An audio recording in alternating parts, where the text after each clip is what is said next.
Di mo maintindihan kung ba't ikaw ang napapagpan ng halik ng kamalasan. Kinapang mong marahan ng hagdanan para lamang makidlatan sa kaitaas-taasan. Ngunit kaibigan, huwag kang magpapasindak.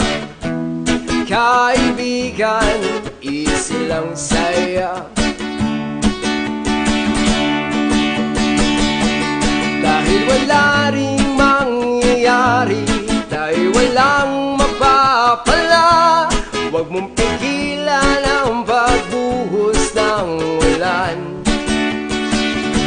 May panahon para maging hari, may panahon para matapa, dahil ang buhay natin ay sadyang ganyan.